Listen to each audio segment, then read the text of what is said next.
Assalamualaikum warahmatullahi wabarakatuh. Perkenalkan, saya Lastia Nostarni dari Prodi HKI 2A akan menyampaikan hasil presentasi saya dengan mata kuliah Bahasa Indonesia yang diampu oleh dosen Ibu Agita Misriani, MPD. Pada kesempatan kali ini, saya akan menyampaikan presentasi saya yang berjudul Peran Guru dalam mengimplementasikan pembelajaran Bahasa Indonesia berbasis pada kebutuhan siswa.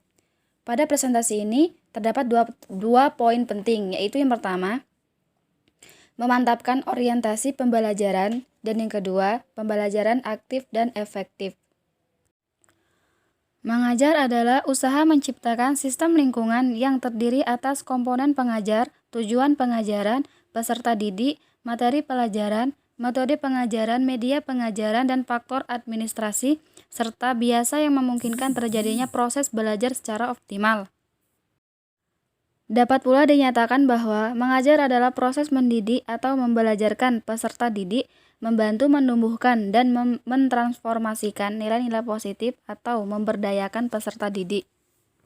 Memasuki poin pertama, yaitu A. Memantapkan orientasi pembelajaran. Praktik pembelajaran yang tidak segaris dengan kebijakan kurikulum yang harus diimplementasikan, tetapi praktik-praktik tersebut justru cenderung memperdayai siswa dan melukai pendidikan.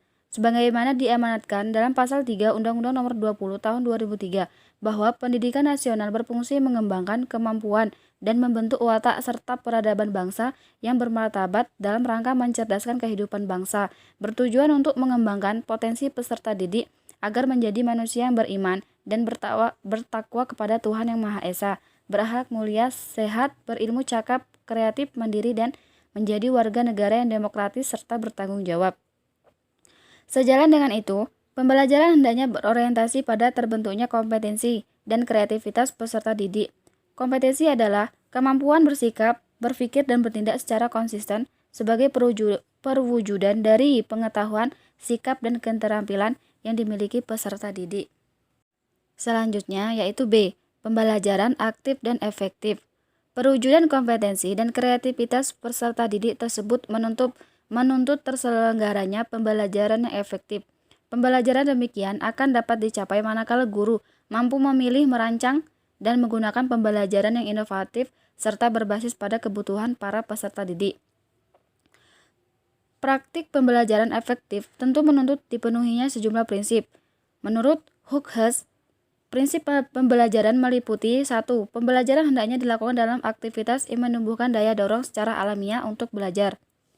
2. Pembelajaran hendaknya disampaikan secara keseluruhan dan tidak terpisah-pisah dengan mendahulukan bagian yang sederhana atau mudah. 3. Model pembelajaran disesuaikan dengan tingkat kecepatan belajar dan kualitas mental pembelajar. Dan yang keempat, pembelajar akan menerapkan ilmu yang diperoleh dalam lingkungan sosial. Berkenaan itu, penting bagi guru memberikan tugas-tugas yang dapat dikerjakan para siswa secara berkelompok.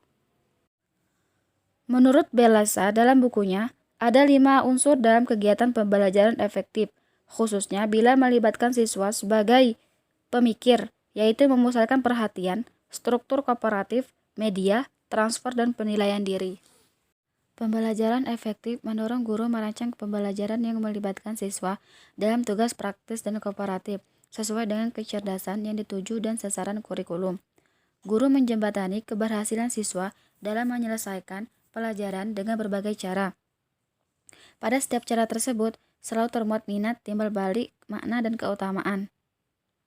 Intervensi guru ini menjadikan siswa mampu menentukan arah, mengembangkan sikap pengendalian diri, dan mengembangkan kebiasaan berpikir. Guru menunjukkan kepada siswanya bagaimana memahami bagian-bagian tertentu dari suatu pelajaran, mentransfer pemahaman tersebut pada pelajaran lain dan keadaan nyata.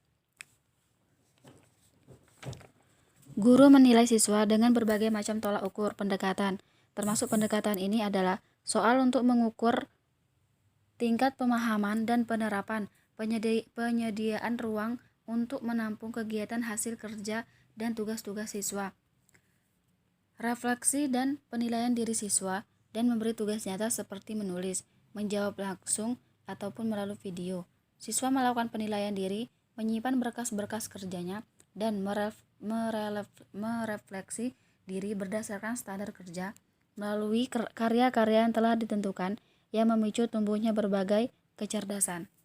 Baiklah, mungkin itu saja hasil presentasi yang bisa saya sampaikan. Lebih dan kurangnya saya mohon maaf, kepada Allah saya mohon ampun. Terima kasih. Wassalamualaikum warahmatullahi wabarakatuh.